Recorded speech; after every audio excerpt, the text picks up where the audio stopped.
Terdapat seorang janda miskin yang mempunyai 13 orang anak lelaki. Apabila anak-anaknya sudah boleh berdikari, dia memanggil mereka, "Anak-anakku," kata janda itu, "ibu sangat miskin untuk memenuhi semua keperluan kamu. Kamu sudah dewasa dan carilah haluan hidup masing-masing di dunia ini." Budak-budak itu faham akan keadaan lalu mengucapkan selamat tinggal kepada ibu mereka untuk pergi mencuba nasib. Setelah beberapa lama, anak-anak itu tiba di sebuah istana lalu meminta derma.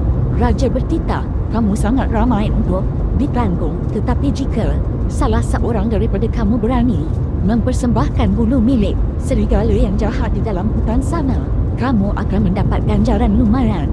Adik-beradik itu belum pasti apa yang hendak dilakukan kecuali adik bongsu yang dipanggil si kecil ke-13 yang berbadan seperti orang kenit tetapi cerdik seperti rubah.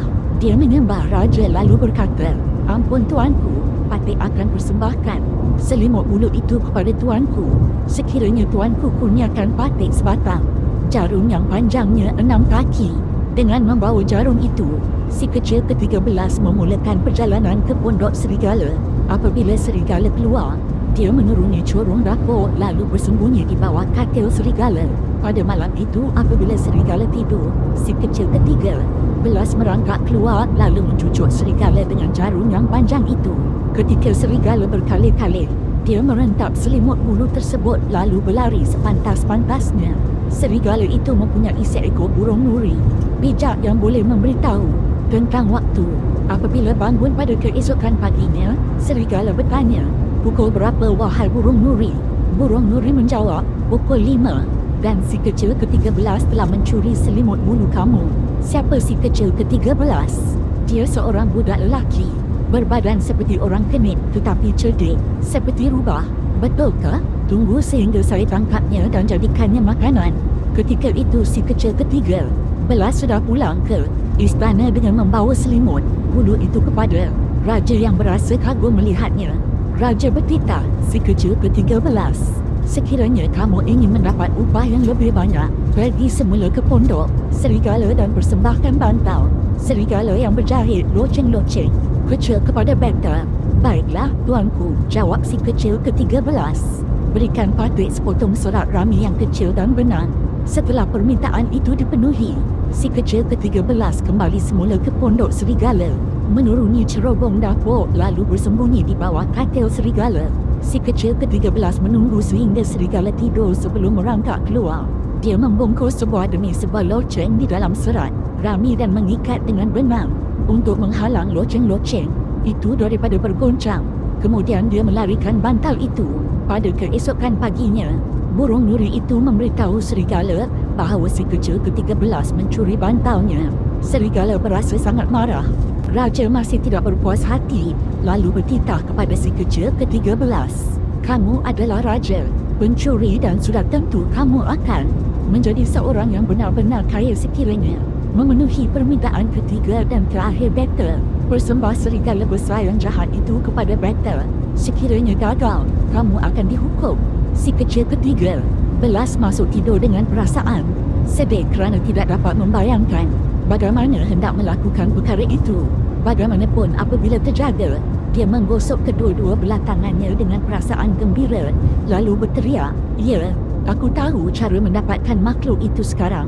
Si kecil ke-13 mengeluarkan sebuah kereta sorong kecil dari bangsal dan memenuhkan kereta sorong itu dengan papan-papan dan paku-paku. Apabila tiba di pondok serigala, dia menjerit dengan kuat, "Si kecil ke-13 sudah meninggal. Siapakah yang boleh menolong saya membuat kerandanya?" Serigala berteriak, "Saya. Sudah tentu saya akan tolong." Ia keluar dengan segera lalu menolong menyiapkan keranda. Apabila keranda siap, si kecil ke-13 berkata kepada serigala, "Kamu mesti cuba masuk ke dalam keranda ini kerana saiz kamu hampir sama saiznya." Serigala tidak mengesyaki apa-apa berbaring di dalam keranda itu.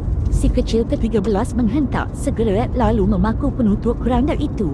Ketika serigala menghentam dinding keranda dan menjerit dari dalam keranda, si kecil ke-13 berkata, "Sekarang saya akan beritahu kamu satu rahsia. Sayalah si kecil ke-13." Kemudian si kecil ke-13 mengangkat keranda itu ke dalam kereta sorong lalu pulang ke istana. Di istana, orang ramai menyaksikan serigala besar yang keji itu melalui celah-celah papan keranda sebelum membuat unggun api untuk menghapuskan haiwan itu. Si kecil ke-13 pun dianugerahi sebuah beg besar berisi shilling-shilling emas. Dia dan abang-abangnya pun kembali ke rumah menemui ibu mereka dan kini mereka tidak miskin lagi. Pengajaran pertama, berfikir sebelum bertindak. 2. Usaha tangga kejayaan. 3. Rezeki tidak datang menggolek. Pada zaman dahulu, ada seorang permaisuri dan seorang raja. Raja dan permaisuri itu susah hati kerana tidak dikurniakan seorang putera pun. Raja itu sentiasa berdoa kepada Tuhan agar dikurniakan seorang anak. Tidak lama kemudian permaisuri pun hamil. Setelah cukup masanya, permaisuri pun melahirkan seorang puteri yang sangat cantik jelita. Mereka sangat gembira. Pada hari kelahiran puterinya itu, raja telah mengadakan jamuan besar-besaran. Semua orang-orang penting dijemput hadir. Di atas permintaan permaisuri, raja juga menjemput 7 orang pari-pari yang menjadi pengasuh kepada puteri mereka. Pada hari jamuan itu diadakan, semua tetamu memberikan hadiah kepada puteri. Selepas jamuan itu selesai, ke-7 orang pari-pari itu diiringi masuk ke istana. Di sana mereka duduk mengelilingi meja. Di depan mereka diletakkan pinggan mangkuk emas, pisau, garfu serta batu-batu permata. Pari-pari itu mula memberikan hadiah istimewa mereka untuk puteri yang masih kecil itu. Dia akan menjadi puteri yang paling cantik di negeri ini, kata pari-pari yang pertama.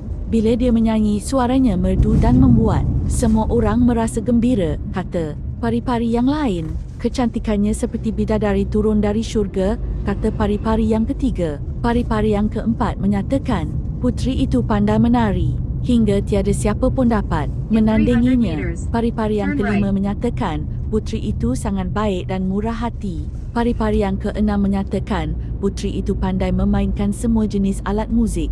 Raja dan permaisuri merasa betapa beruntungnya puteri mereka kerana mendapat anugerah daripada pari-pari itu. Sebaik sahaja tiba pada pari-pari ke-7 untuk memberikan hadiahnya kepada puteri itu, tiba-tiba masuklah seorang pari-pari yang sangat hodoh. Pari-pari tua dan hodoh itu tidak dijemput ke majlis itu. Raja fikir pari-pari tua itu telah mati. Suaranya kuat dan menakutkan sesiapa yang mendengarnya. Dia sangat marah kerana raja tidak menjemputnya ke majlis itu. Aku adalah pari-pari yang paling tua dalam kerajaan ini. Kenapa aku tidak dijemput ke majlis ini? Pari-pari tua itu memukul meja dengan kuat. Dia melihat pinggan emas untuk ke-7 orang pari-pari itu. Dia mendapati tiada pinggan emas disediakan untuknya. Raja cuba memujuknya, tapi dia tidak menghiraukan pujukan itu. Aku akan tinggalkan istana ini.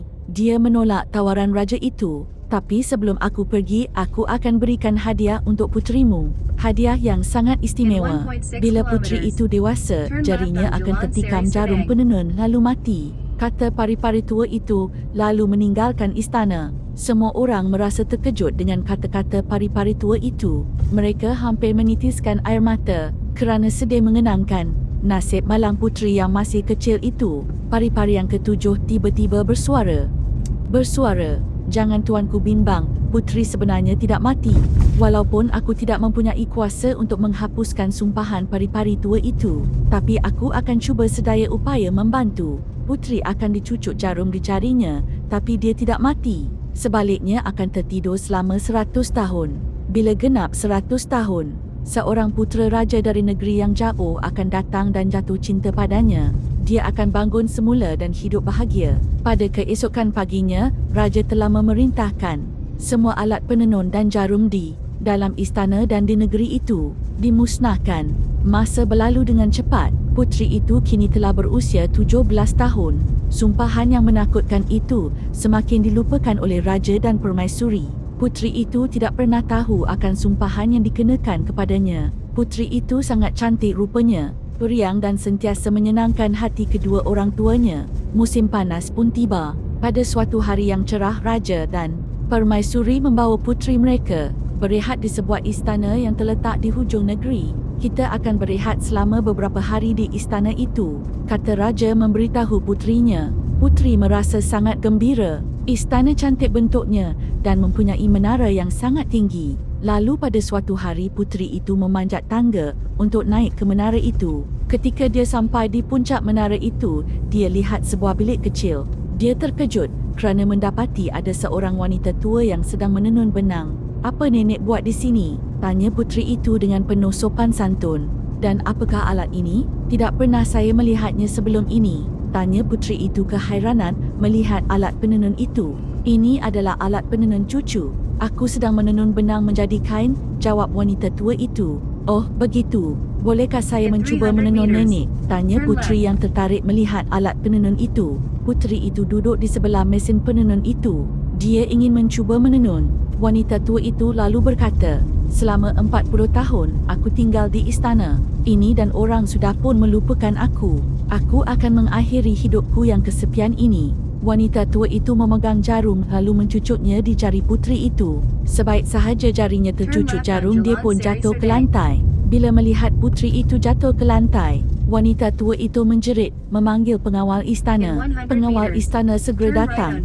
Raja dan permaisuri segera diberitahu. Mereka bergegas naik ke menara. Raja terkejut melihat puterinya yang terbaring di atas lantai itu. Kata-kata pari-pari tua 17 tahun yang lalu terbayang di dalam kepalanya. Dengan rasa yang sangat sedih, Raja memerintahkan dayang-dayangnya meletakkan puteri itu di atas katil yang diperbuat daripada emas. Katilnya dihias indah. Dia juga memerintahkan supaya puteri itu ditinggalkan sendirian. Permaisuri merayu supaya Raja memanggil pari-pari ketujuh itu supaya membantu. Pari-pari yang baik hati itu datang ke istana. Bila melihat puteri itu terbaring sendirian di atas katilnya, dia pun berfikir, adalah lebih baik jika aku tidurkan semua orang dan binatang di dalam istana ini selama 100 tahun. Bila puteri itu terjaga kembali, dia tidak akan merasa kesorangan. Pari-pari itu mengguna tongkat saktinya lalu menidurkan semua orang dan binatang yang ada di dalam istana. Semuanya tertidur dengan nyenyak di tempat masing-masing. Semasa pari-pari itu meninggalkan istana, dia telah menyentuh tongkat saktinya pada pokok-pokok di sekeliling istana. Pokok-pokok itu pun tumbuh dan membesar dengan cepat lalu melindungi istana itu. Untuk masuk ke istana sangat sukar kerana pokok-pokok itu terlalu besar dan banyak. Tahun terus beredar. Telah ramai anak muda yang cuba masuk ke dalam hutan dan pergi ke istana itu tapi tidak berjaya. Pada suatu hari, seorang putera raja telah melintas di dalam hutan berdekatan dengan istana itu. Bila dia melihat menara istana yang tinggi itu, hatinya begitu tertarik sekali. Tidak jauh dari situ, dia melihat seorang tukang kayu. Dari orang tua itu dia mendapat tahu cerita mengenai puteri yang tidur di dalamnya selama 100 tahun. Tapi tiada sesiapa pun yang berjaya masuk ke istana itu, kata lelaki tua itu lagi. Setelah mendengar cerita itu, putera raja merasa sangat tertarik hati hendak melihat puteri itu. Dia pun berusaha masuk ke dalam istana itu. Dia memotong dahan-dahan kayu menggunakan pedangnya. Putera raja itu memang gagah berani.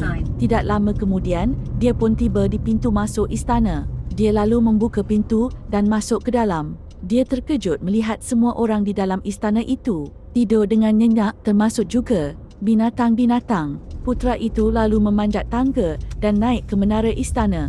Di sepanjang lorong dan jalan di dalam istana itu terdapat dayang dan pengawal yang sedang tidur. Ada yang tidur duduk, berdiri sambil memegang tombak dan berbagai lagi. Raja dan permaisuri tertidur di atas singgasananya. Putera itu masuk ke dalam bilik puteri raja. Di atas katil yang diperbuat daripada emas, dia melihat seorang puteri yang sangat cantik. Jelita sedang tidur dengan tenang. Wajah puteri itu berseri-seri kemerahan. Putera itu tidak pernah melihat puteri yang begitu cantik. Segera dia jatuh cinta pada puteri itu. Putera itu mendekatinya lalu mencium dahi puteri yang sedang tidur nyenyak itu. Seketika kemudian, puteri itu membuka kedua kelopak matanya. Dia tersenyum memandang ke arah putera yang tampan itu. Dia menghulur tangannya ke arah putera itu, lalu putera menyambutnya. Kini dia telah dibebaskan dari sumpahan yang menimpanya. Seluruh isi istana terbangun. Suasana menjadi bising semula. Masing-masing sibuk membuat kerja yang telah ditinggalkan. Puteri itu bangun, lalu berdiri di depan putera raja itu. "Kaulah putera yang telah menyelamatkanku dari sumpahan itu," katanya. "Akhirnya aku menemui cinta sejati," kata putera raja itu. Tidak berapa lama kemudian mereka pun berkahwin dan hidup aman, bahagia hingga ke akhir hayat mereka. Pengajaran pertama, sifat dendam jangan diamalkan. 2. Cinta sejati meleraikan sumpahan. 3. Ajal maut di tangan Tuhan. 4. Reda dan bersabar dalam apa jua perkara.